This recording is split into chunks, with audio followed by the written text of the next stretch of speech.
I want to just jump right into picking up on the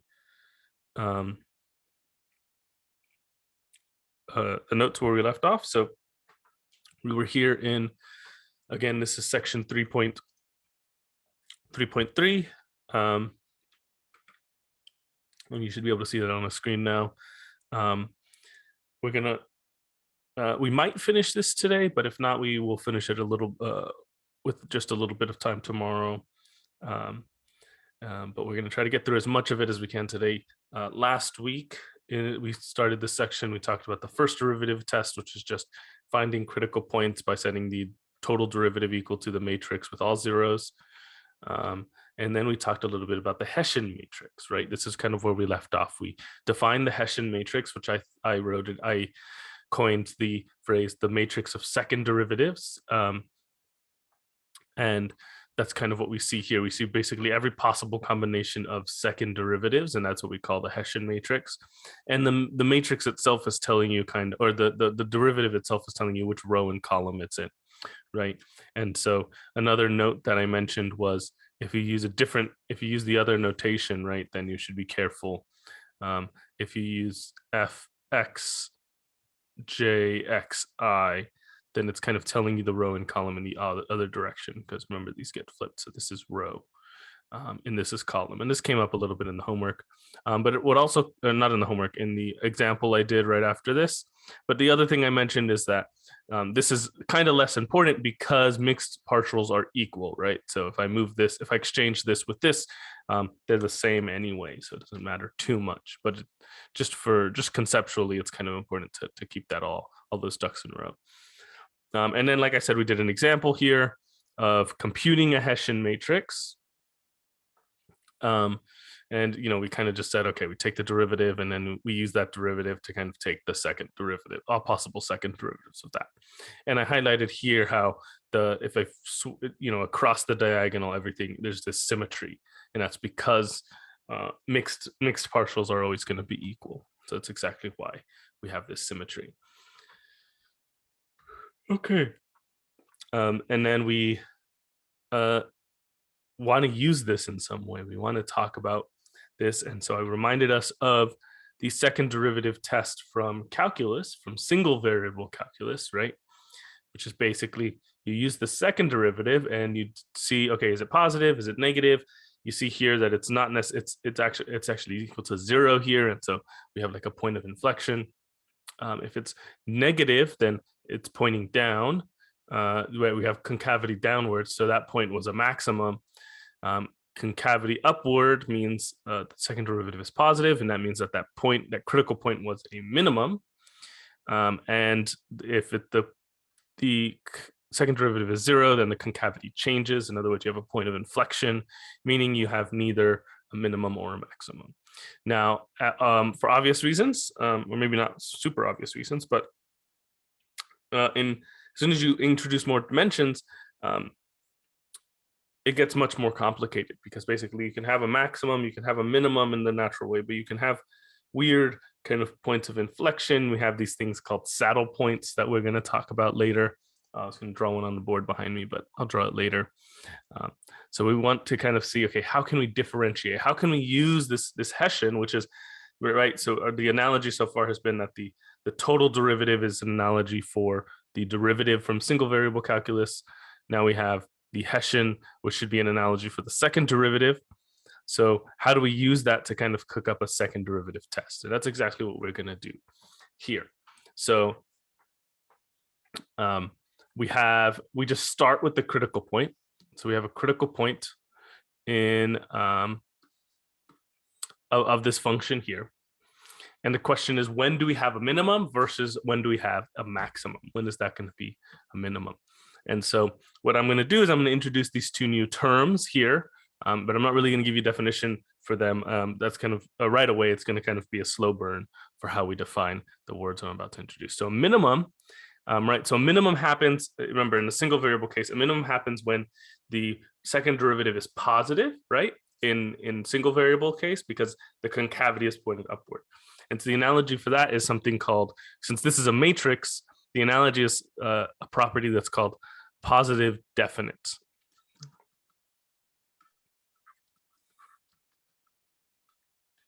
Okay, so it's a minimum if it's positive, if the matrix is positive definite, which I haven't given a definition for. So don't, if that word scares you, don't worry. We're going to kind of, the rest of this lecture will kind of be us working on making sure we know what that means. And as you can imagine, it's you have a maximum if the matrix is negative definite. And again, we haven't strictly defined what all of these words mean, but that's kind of going to be what we do here from now on. Okay.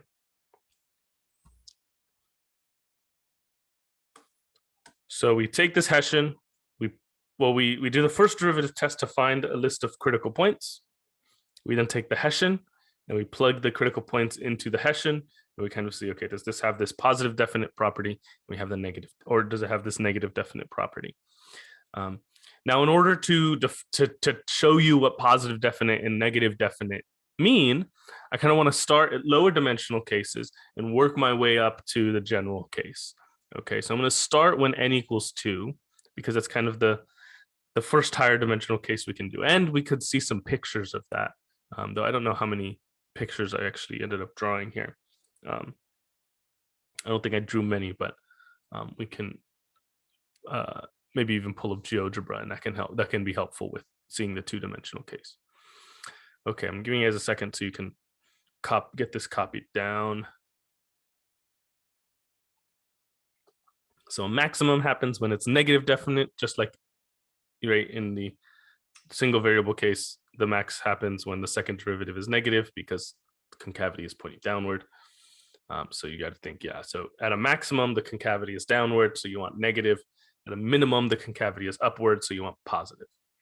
And I left out a word here in both of these that I should really, that is quite important. I should be saying local in front of both of these, right? We haven't talked much about min and max that aren't just local min and max, though we will at the end of this section today. Hopefully we get to it today. But yeah, so these are local minimums, local extrema, right? We're still talking about local extrema. And we'll see kind of what this takes here. So again, let's focus on a smaller dimension. In other words, dimension n equals 2, and see what that gets us, and see what I mean by positive definite and negative definite in those cases specifically, or in that case specifically. Okay, so so like I said, we're going to start with functions of two variables. So in other words, n is equal to 2 here. So notice f goes from R2 to R. And you have a critical point that I labeled A. And now you can see I have this blank chart here. Okay. Basically, we're going to start filling this chart in, and we're going to see some kind of see what I mean by positive definite and negative definite, at least in this case. Now I will say that in dimension two is like just kind of, even nicer than just we know a lot more in dimension 2 than we do in other dimensions, and so we're going to actually be able to get more information in this case that we won't necessarily be able to get in other cases. Okay, so the idea of positive definite of a matrix, right? So positive or negative definite is a property of some kind of square matrix. Okay, so if you have a square matrix, I can ask, is this positive definite? Is it negative definite? But a matrix can be positive definite. It can be negative definite. It can be neither positive definite nor negative definite, but it can't be both. It could be one, the other, or neither. Okay, and so that's what we're going to see here. So since we have a square matrix, it's a property of the determinant. So here what we're going to do is we're going to take our Hessian matrix, plug in that point A, and we're going to take the determinant. And so the columns here are going to be, is the determinant of that's just a number, is that going to be a positive number, or is it going to be a negative number?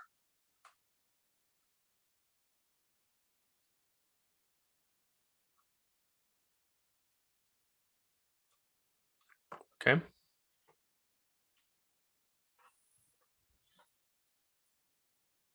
Oops, my parentheses are all wrong there. And then the other thing you're going to want to check is the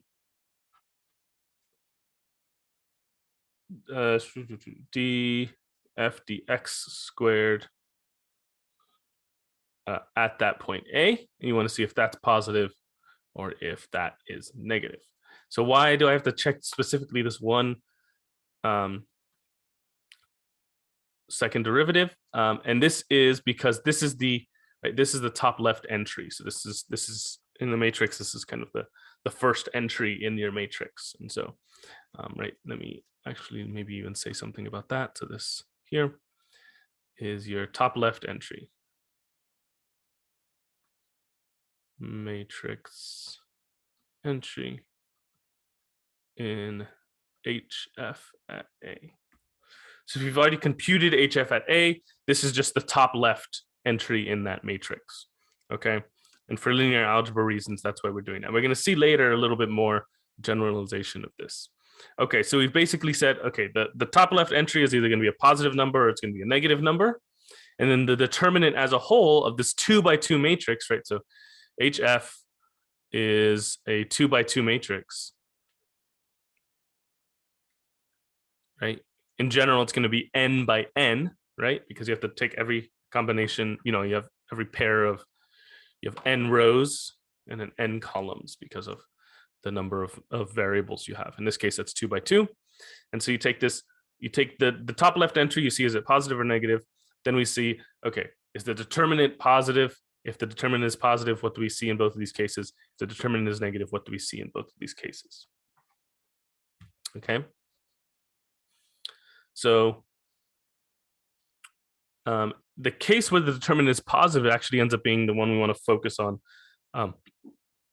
the most, because this tells us kind of the most information.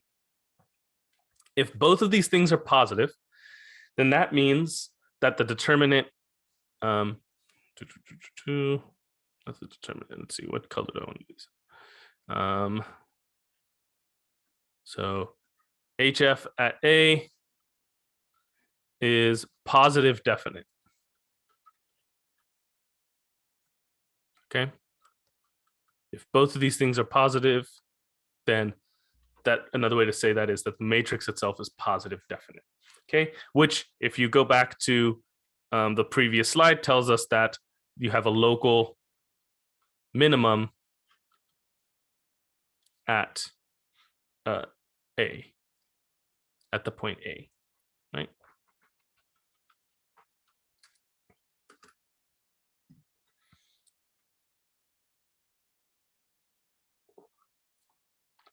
Okay.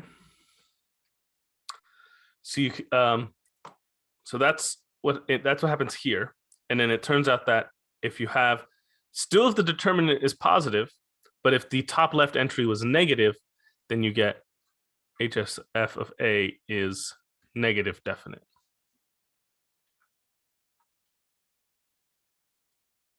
And you have, again, by the last slide, that means that this is a local max. Okay.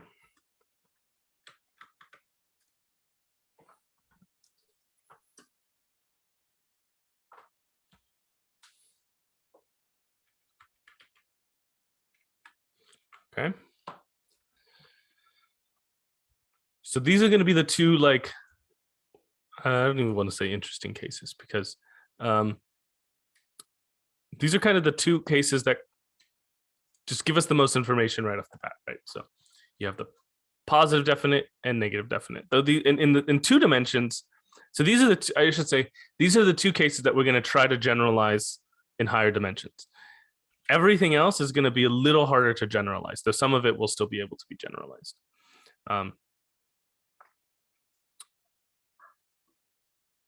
In this case,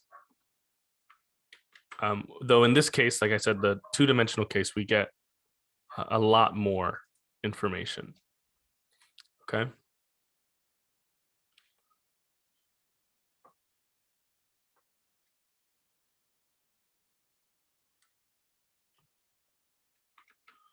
Okay. So let's start by saying, okay, so what happens if the determinant is negative now in both of these cases? Well, in both of these cases, we have something called a saddle point. So we have a saddle point.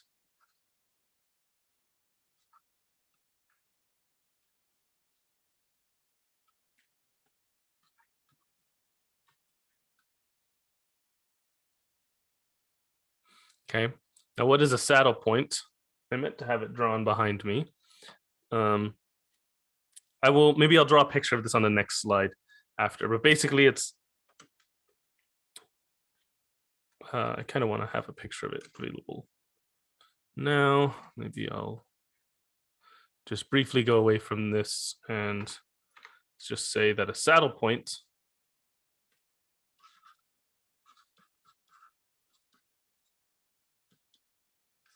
I'll go back to that to the chart. Don't worry, I'm not just going to leave you hanging. It looks like, well, it looks like a saddle, and something like that. This point here is a saddle point.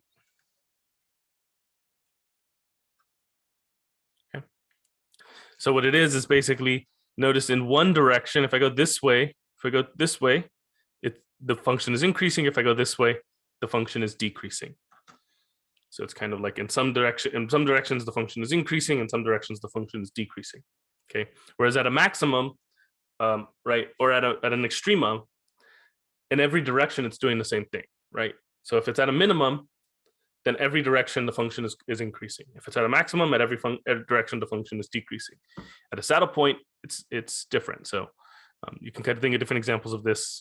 Maybe like a potato chip, right? It's kind of the common way to draw this. If you have something like this, not the best drawing, but you get the picture, right? This is kind of the saddle point. There's some interesting examples. So if you want to see an explicit example, look at f of xy equals x squared minus y squared. Type this into GeoGebra and you get a nice concrete example of this. Okay. So this is the picture you should have in your head when I say saddle point. But let's go back to this and let's explicitly figure out what is happening here. Okay. So you might think, okay, we filled in the chart. So that's everything. We have this here. But if you notice the way I set up this chart, I actually left some stuff out, right? Some small stuff, but still some stuff, right? So here we have either this entry is positive or it's negative, and then either the determinant is positive or it's negative, right? But we know from how numbers work, right? A number can be positive, a number can be negative, but it can also be 0, right? So there's also this secret third option. You either have positive, negative, or 0, because 0 is neither positive nor negative. So I'm going to start with, okay, what happens if this entry here, d squared f dx squared, is 0? What happens here? Okay. Now it turns out that in both of these cases, you still end up with a saddle point. So saddle point at A.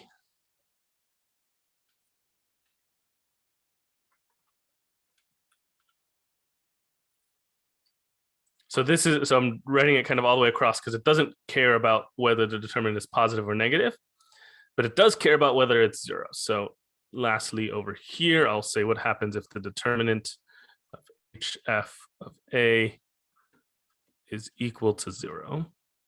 Well, in this case, this is kind of the most extreme case. This is the case you hope you never have to actually encounter, because this is the phrase, the technical phrase is called, this is the degenerate case. And there are reasons for this. If you read the textbook on this section, it goes much deeper into kind of what the Hessian is as a more abstract, as a more like linear algebra sort of thing. And for that reason, and I'll talk a little bit more about that later, and how you can kind of, if you know a little more linear algebra, what you can do with that. But this is called the degenerate case, again, for linear algebra reasons, and this is basically inconclusive.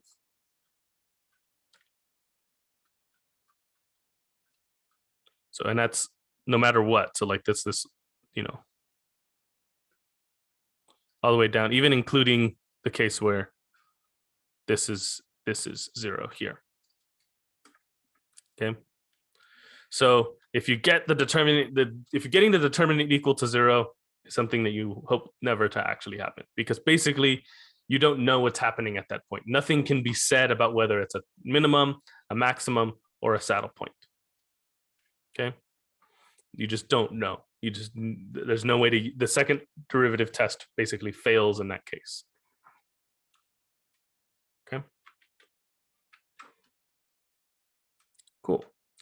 So like I mentioned, I warned you a little bit, but hopefully you can see now that the second derivative test is more complicated in higher dimensions. Even here, we've gone from the one-dimensional second derivative test, which was what you learned in single variable calculus, which is just about concavity, to this function in two variables. It's immediately more complicated, right? Because there's just more moving parts. There's more second derivatives to take. Okay, cool.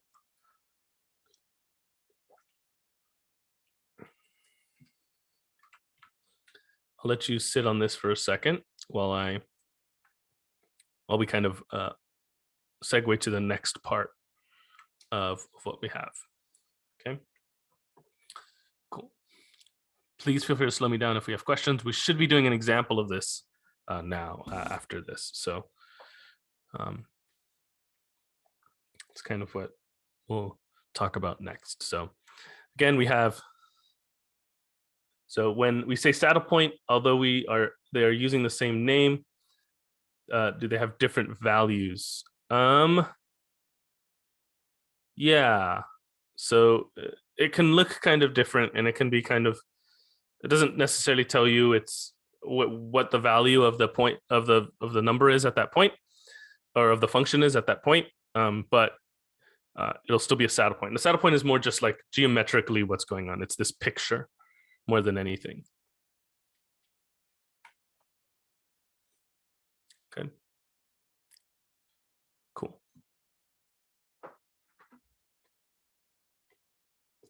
Okay, I'm gonna move on.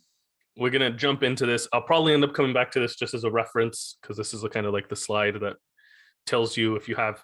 I looked at the homework, and I think all or most of the homework problems involving the second derivative test actually are in two variables. So this slide here is going to be probably the most important one.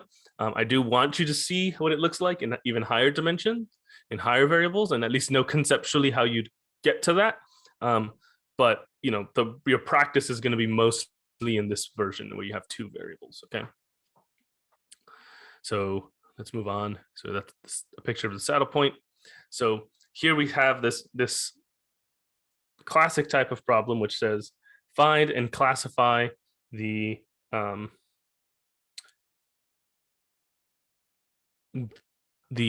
critical points of this function. Okay, so the end classify, that sounds fancy, but what that just means is, okay, so you have these critical points. Are they minima? Are they maxima? Are they saddle points? That's kind of the three classifications you can give them. Okay. And so to do that, we need to do the first and second derivative test. So we do the first derivative test to find. So maybe I'll even say that. So this is first derivative test.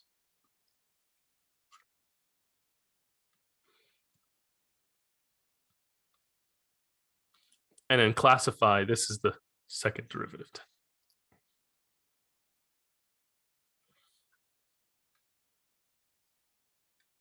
Okay. So to start with the find. So to find for the first derivative test, we need to take the total derivative of this function. So in this case, we take the derivative of this with respect to x, which is 2x plus y. Then the derivative of this with respect to y, which is x plus 2y. Okay.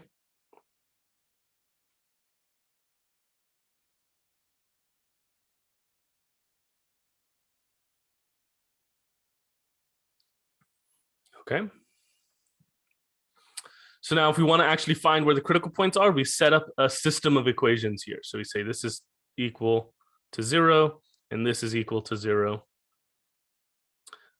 We've done this process before earlier in this section, but like I've mentioned, some problems are this step is going to be easier or harder, right? So in this case, it's not too bad, because what we can do is we can say, well, this tells us that, there's different methods for solving systems of equations, right?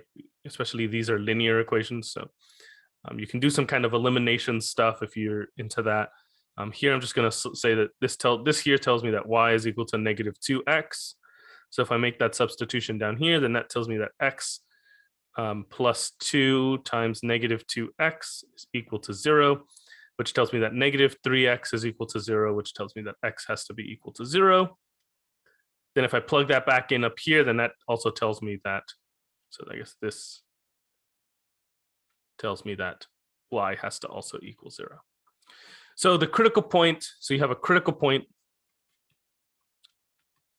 There was only one solution to this, so there's only one critical point at 0, 0, right? In general, so just to reiterate what's happening here, this was a system of linear equations, so there's only one solution. In general, you might have more complicated stuff here. You might have, like, if you had like an x squared somewhere, then at some point you're going to like take a square root and get a plus or minus, and so you might have multiple solutions to something like this. Okay, so you might have 2 solutions, you might have 3 solutions. I try to keep the examples I do down pretty low. Looks like in some of the homework problems there are 3 or 4 solutions. That's, probably as much as we try to keep it like in that level of reasonability. Theoretically you can have 18 solutions if you tried hard enough, but for the sake of like being able to actually do the problem, we'll try to keep that number kind of low. Okay, so in particular this one, there's only one solution, so you only have one critical point. Okay, so you have from this you can compute the Hessian, right, which is just taking the columns of this, right, and taking their derivatives with respect to each variable. So up top left, we're going to have the derivative of this with respect to x, which is just 2, the derivative with respect to y, which is just 1, then the derivative of this with respect to x, which is 1, and the derivative of this with respect to y, which is 2. So now there's no x's and y's in here, but typically we'd say, okay, plug in 0, 0. So we'd say f at 0, 0. But in this case, that's just the same. Like, it doesn't do anything plugging in because there are no x's and y's here. But you can imagine, right, going from here to here, all we did was take a derivative. In general, when you take a derivative, you don't always get rid of your variable. The variables don't always disappear. Sometimes you end up with, for example, if you had ended up with the 2x squared here, then you'd end up with 4x here. There'd be an x there. So when you come over here and you say, got to plug in 0, 0, you'd get a 0 there. Okay. Cool.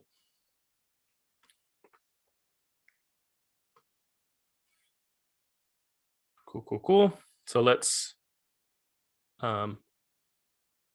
see what this means now. So now we have this matrix here.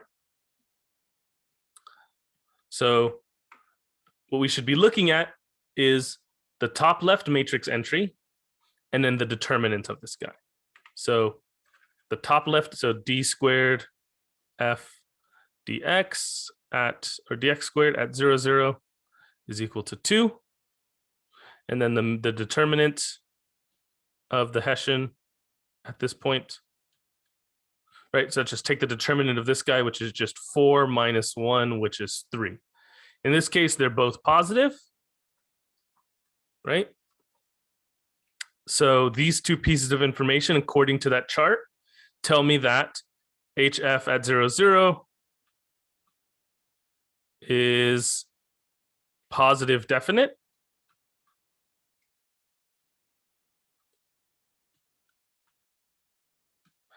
And since it's positive definite, we could think that that's telling us that the concavity is pointed upwards. Basically, what this Hessian is basically telling us is basically saying in every direction, and no matter what direction you go, you're going to see an increase. You're going to see things increasing. Okay. And so because of that, we're going to get that at 0, 0, so 0, 0 is a local min. Okay.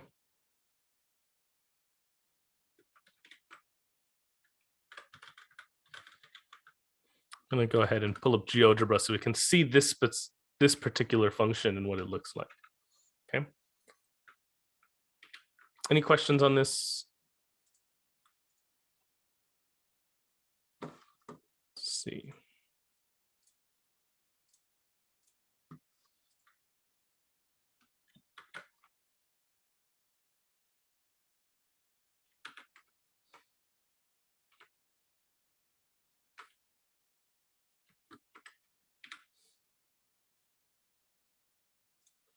Okay.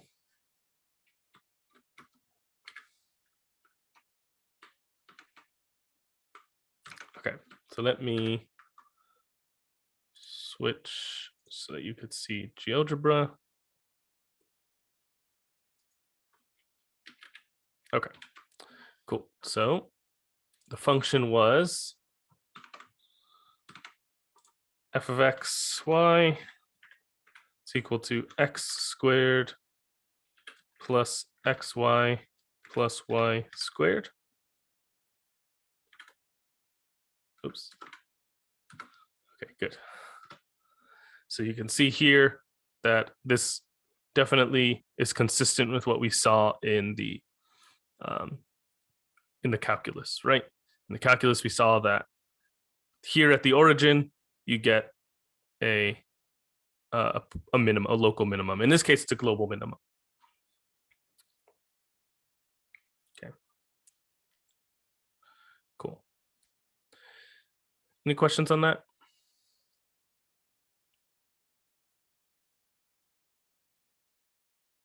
Okay, cool. So we will go ahead, I'll go ahead and switch this back and we can move on. I think we're gonna see a little bit more and then we'll do some more examples. We'll keep coming back to do some examples. Okay.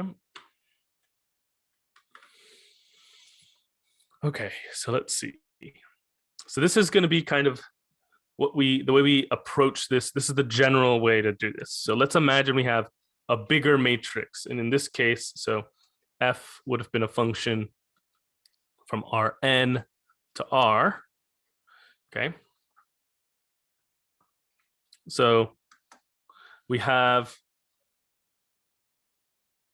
the Hessian here. So this is just kind of a big placeholder for the Hessian. It's n by n. That's the size of it. Okay. And what we do is we look at the top left k by k entries. This is kind of weird, but k is going to be some number. So k is going to be some number bigger than 0, but I guess maybe bigger than or equal to 1 and less than or equal to n. Okay.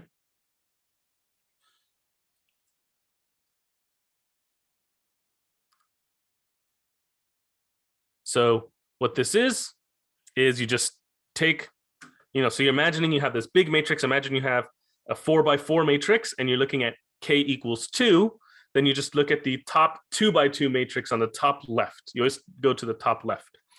So if you imagine k is growing from 1 to n, then you kind of think, okay, you're going to start with just that entry, then you're going to kind of grow it to something like this, and then something like this, and it just kind of grows like this as k gets bigger and bigger, and eventually you kind of go to the whole matrix. Okay, so instead of just one big matrix, you're thinking of it as just like a sequence of little matrices growing and growing. And I think after this, we're gonna do an example here where we actually kind of do this. So it's kind of daunting to look at in this big general case because, well, it's kind of big, and so you should be picturing that n is something not super big, like 3 or 4, right?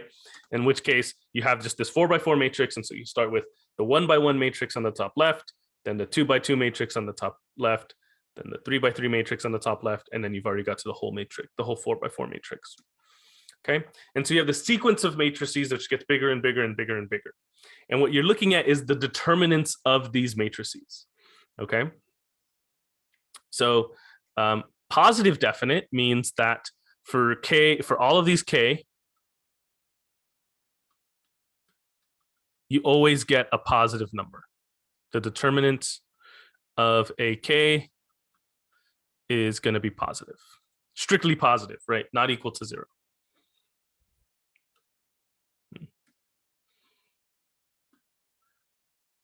Okay.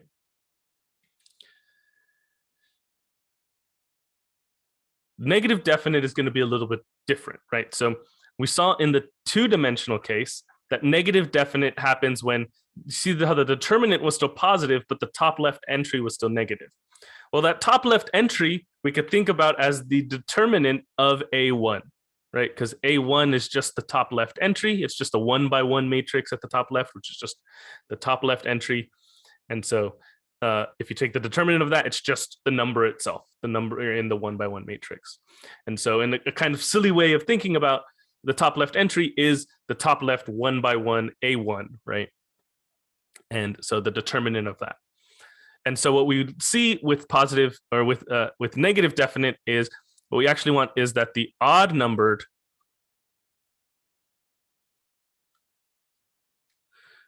matrices here, you get the determinant is negative. But then for the even numbered ones, you still want it to be positive. So basically, it starts negative, with the top left entry is negative, and then it just kind of alternates from there. The determinant of AK is positive. So it goes, so it always starts negative, and you want negative, positive, negative, positive, negative, positive, negative, positive. Okay. Again, we're going to see an example of this in the next slide. Okay.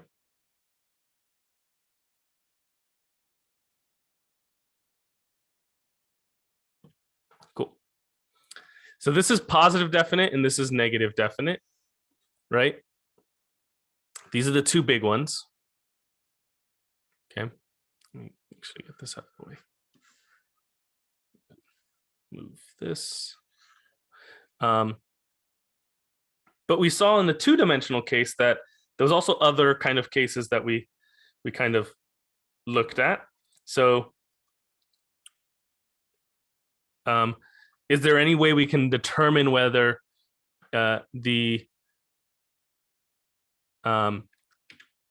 whether we have, is there anything else that we can say? There are some notions of saddle types, but basically we can, so some other cases, some like fringe, what I'll call fringe cases, right, is so if the determinant of HFA is not 0, and it, so maybe I'll rephrase this. So if HFA is neither positive definite or negative definite, but the determinant of this function of the Hessian is still not, is not 0, then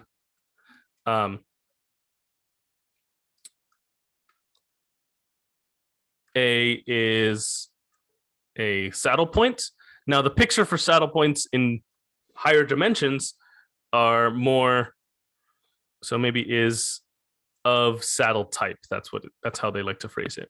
The pictures of saddle points in higher dimensions, it's hard to draw, right? Because we need to have, it would be a 3-dimensional domain, so you'd need a 4-dimensional graph. So we can't really draw it, but all that means is it's neither a min or a max. Okay. And then the only case that's left is the case, again, that we never want to see, but we have to mention, is if the determinant is 0. Okay. In this case, then it's degenerate, right? So inconclusive.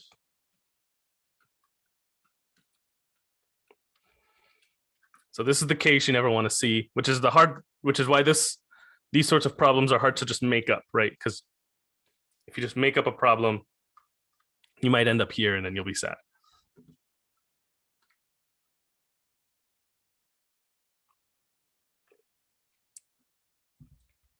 Okay.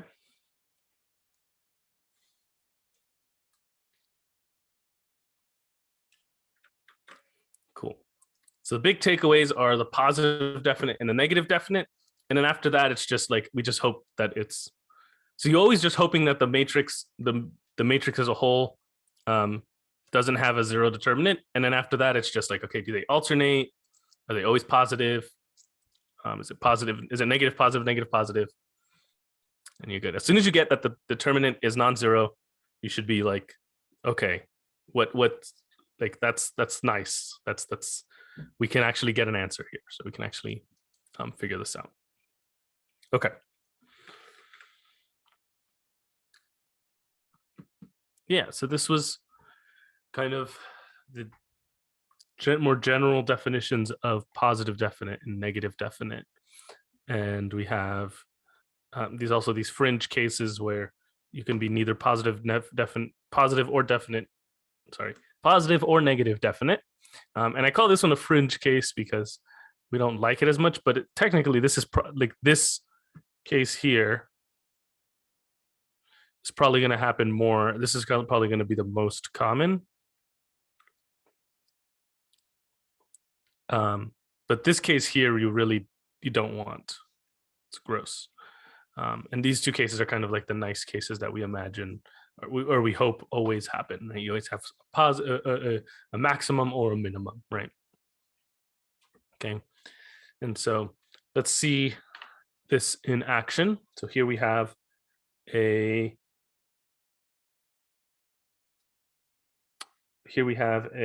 example here of a problem that we can approach. Let's see. Okay, cool. I want to make sure I have my scratch work just in case something comes up. Okay, cool. So we're going to take the total derivative of this guy. So this becomes, we take df, right? We start with this because we need to find the critical points, right? Because if we're looking for a local max, then we need to first find the critical points, okay? So let's start by do the first derivative test. So we take the derivative of this with respect to x. That's just a negative 2x, right? None of these terms have x's in them, so you just have that one. And then with respect to y, we get y squared minus 2y minus 3, right? You only have this stuff here is all you have with y, and then just this last term here gives you a z or a negative z for with respect to z. Okay. So something nice happened here in this case. That's not always going to happen, but it's nice that it happened here. It's that the partial derivatives only depend on one variable each, right? So this only depends on x, this only depends on y, and this only depends on z. So that's really nice. Not always going to happen, but in this case, that gives us some niceness. The other thing is that when we actually go to find the critical points, right, we're going to set each of these equal to 0. And we're going to try to find some solutions. So we get y squared minus 2y minus 3 equals 0. So two of these give us something really nice, right? So first of all, z is equal to 0 and x is equal to 0, right? So we get those two right off the bat. But now we have this last equation here that we have to solve for y, right? We have to figure out what makes y equal to 0. And this is a quadratic equation, so we can use the quadratic formula. In this case, it factors nicely. So you should get x, y minus 3, and then y plus 1. Right? You could kind of guess and check there. Or if you're good at, if you have some method from your pre-calc class that works really well for you for solving these sorts of equations, then just pull that out now and use that. Quadratic formulas, never fails, but it's probably overkill for a problem like this. But regardless of how you do it, you get two solutions here. You get y equals 3 and y equals -1, right? So you get two solutions here. So we have critical points at x and z are always going to be 0. So you have 0, 3, 0, and 0, -1, 0. So x and z are 0 in both cases, but y, there's two possibilities. So we have these two possible solutions there. So those are the two critical points. Hopefully one of them is a maximum because we're looking for a local maximum. But in general, we just need some kind of, we just have these two critical points. So here we're going to say, we're going to use this to cook up the Hessian as usual, right? So this column is going to give us the first column of our Hessian. Just take all possible partials with respect to this guy.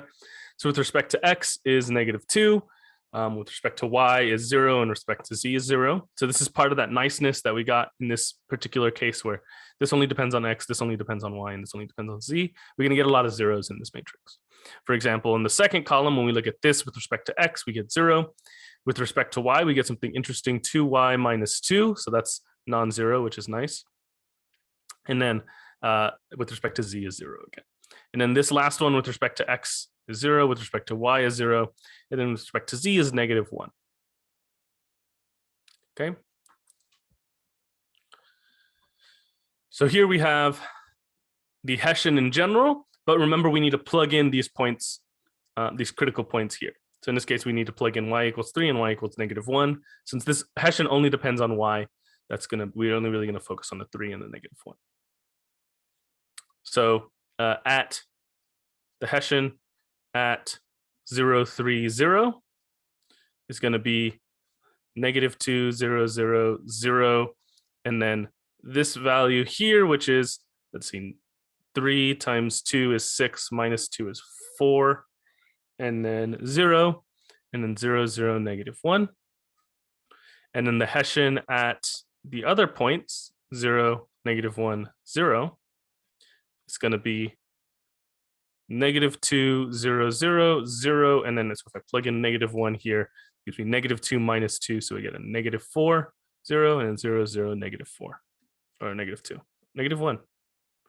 Got there eventually. Okay, so we have these two here. So now we need to determine which of these is positive definite and which of these is negative definite.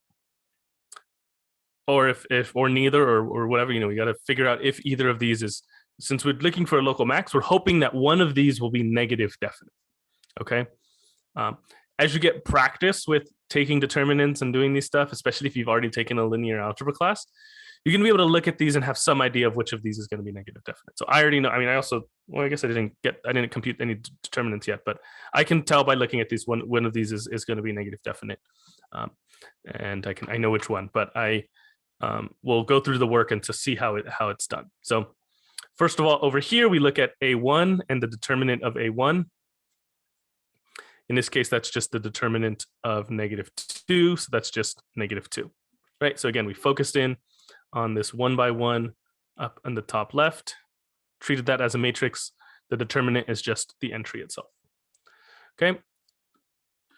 Now, so the determinant of A2 is the determinant of -2, 0, 0, 4. In this case, that's going to be -8 minus 0, so we just get -8. So far, this is not a good sign, right? Because if we wanted something negative definite, then we'd want to start negative and then be positive, right? Because it alternates A1 is going to be negative, A2 is going to be positive. Oops. So here, this is not a good sign. So far we can say that for sure this is not negative definite, but just for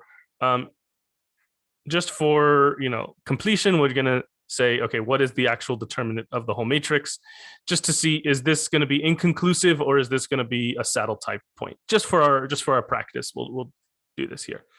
So this is this derivative here, which actually ends up being, we're probably going to need a little more space for this, but we get -2 times the determinant of 4, 0, 0, -1 plus or minus 0 times the determinant of 0, 0, 0, negative 1 plus 0 times the determinant of 0, 4, 0, 0. All of this stuff goes to 0, and so I get negative 2 times negative 4, so we get a positive 8. So here, the sequence of numbers we get is negative 2, negative 8, positive 8. So because we didn't end up with a 0, we don't want to end up with 0. Since this is not 0, this is a saddle type here. So 0, maybe I'll write it in a different color. So 0, 3, 0 is of saddle type, meaning it's neither a minimum nor a maximum. Okay, when we can say for sure that it's neither. So that's a subtlety here. But the difference between these two, here we know for sure that it's neither min or max. It's something that's not a min or a max. Over here, down here, we don't know what it is at all. And so we're glad that we didn't get 0 down here because we actually know something about this. Okay. I'm probably going to need a little more space, which is a shame. Maybe I can move some stuff around.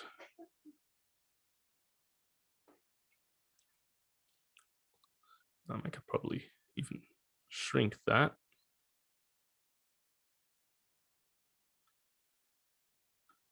Okay. So that there's our Hessian. Move this up. Okay.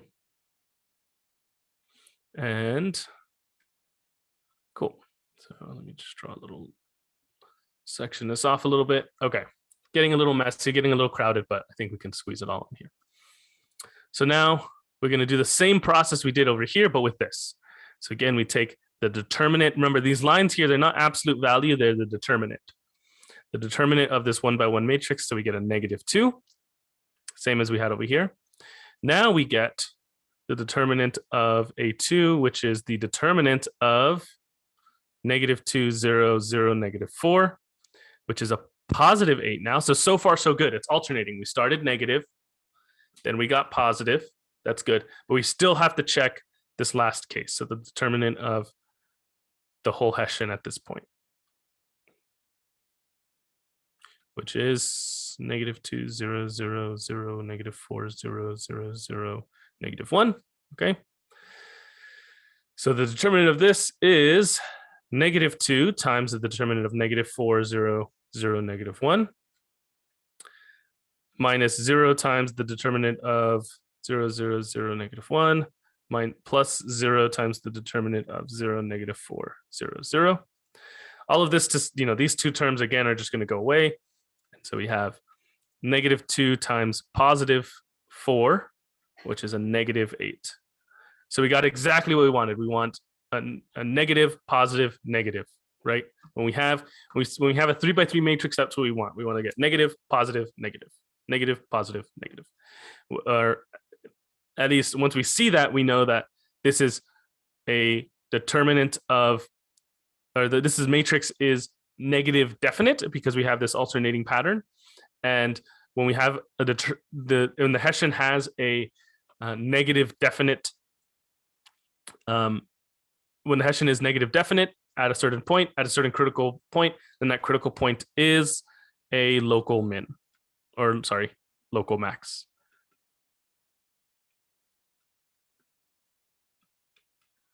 Okay, so we got that there. Okay, got a little messy, a little crowded, but hopefully you're able to keep up with all of that. Any questions on any of this?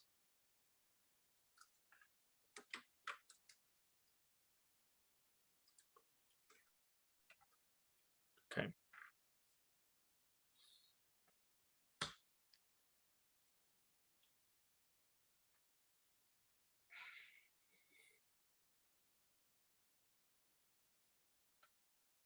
Okay. Yeah.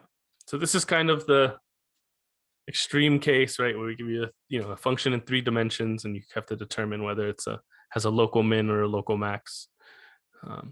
And yeah, you have to compute these alternating derivatives, or you have to compute these alternating these determinants and see if they're alternating or if they're all positive, or at the very least, you have to hope that this is not negative. This last one, the last one is not 0. Okay, that's kind of what we see here. Cool. No questions? Okay, if there are no questions, we can move on to the next chunk of this class. Like I mentioned last week when we started this section, this is one of the longest sections. I think it's probably the longest section we'll cover. So there's a lot of stuff left to cover. Okay. Okay, cool. So if there are no questions, I'll move on. So we have global extrema now. So this is as opposed to, we were talking about local extrema. So we have now global or absolute. Those are kind of the two different terms for it. We say that it's an absolute maximum if. So this is going to be similar to when we defined the local extrema. So we know that f is a function from Rn to R. The difference here is that we're going to say that f of x is greater than or equal to f of x sub, I realized that my grammar didn't make sense. So a global maximum, global or absolute maximum is a point x naught such that, and this is what I was trying to write, f of x naught is bigger than or equal to f of x for all x in the domain of f. So if now you're looking at the whole domain. If you go back to your notes and you look where I defined local maximum, it was the same inequality, but instead of for all x in the domain, it said for all x in some neighborhood of x sub 0. So basically, for a local extrema, you can just kind of zoom in on a certain area and say, okay, I'm just going to zoom in here and say, if I just look around here, I see a little maximum here, and it's the top of a hill, right? But you could be at the top of the hill and not be at the top of the tallest hill, right? There could be a taller hill somewhere else, right? And so because of that, then we don't know for sure. This is kind of the idea of a global maximum, saying across the whole domain of f, what's the biggest it gets across that whole domain? And you can say similarly, a global min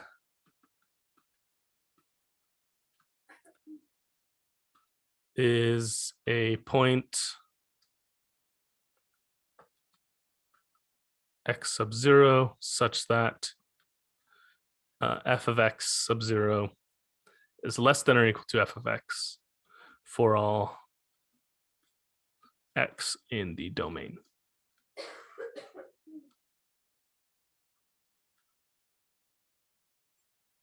Cool.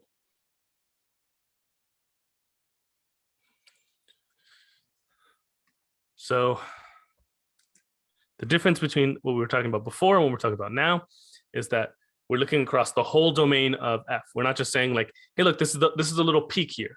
So that's a local minimum or a local maximum. We're saying, hey, this is a peak, but is this the biggest peak around? Okay, is this the biggest peak for anything I could possibly plug into f? Okay.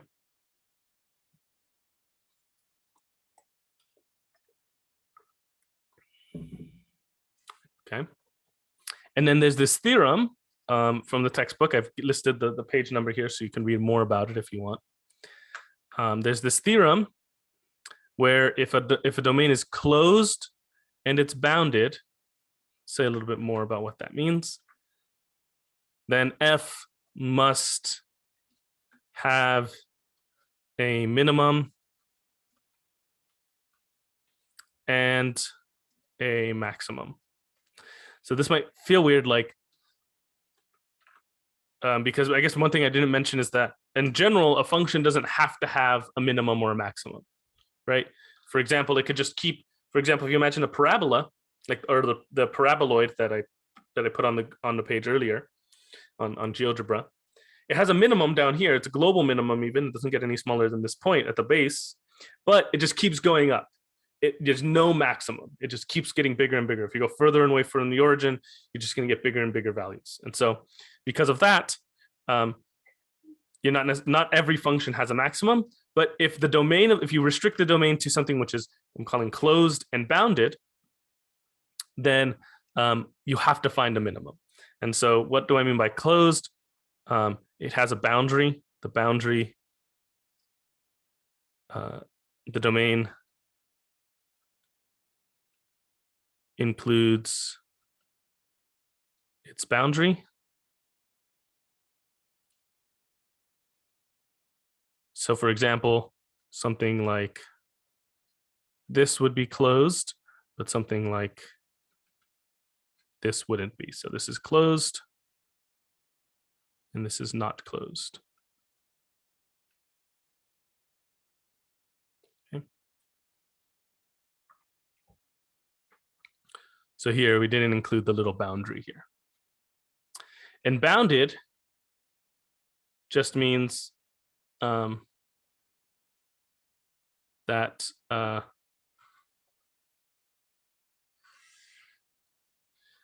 there's a lot of different ways to define this, but the way I like to think about this is the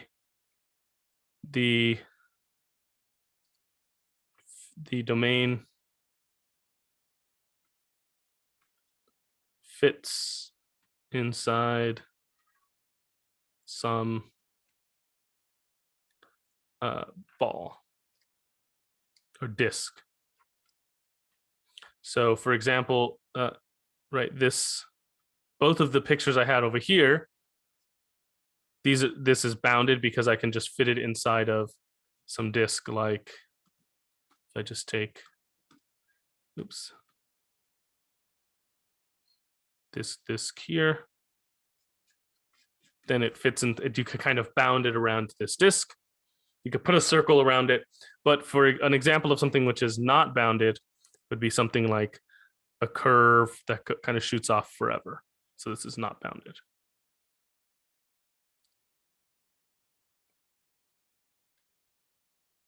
Okay.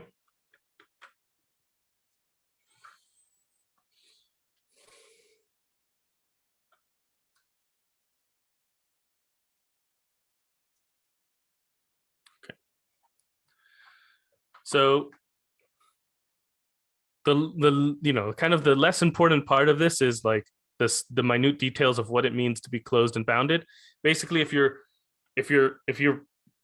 restrict your function to some domain which is like just something that you can like draw on a finite sheet of paper, like you could just kind of draw the whole thing on one piece of paper, and it has a boundary, and you can kind of include the whole boundary, then you're going to find a minimum and a maximum somewhere. Okay. And what we're going to learn next, partially in the rest of this section and partially mostly within the next section, what we're going to see is kind of the details of how we go about finding global and absolute maximum. So part of that strategy is finding the local maximum and local minimum, and then kind of seeing, okay, where which of these is the biggest. But then also some weird stuff can happen at the boundary. Basically, at the boundary, you can have maximum that aren't necessarily critical points. Okay. And we're going to see that. Let's see, how much time do I have left? 9:13. We're going to see that mostly tomorrow, but let's see, I don't think I want to get into I don't think I want to jump into an example today. So I think in terms of content, we'll kind of wrap it up here with this slide. And then tomorrow I'll jump into an example of how to do this and kind of a step-by-step guide on how to actually implement this. And I think that'll segue nicely into the next section.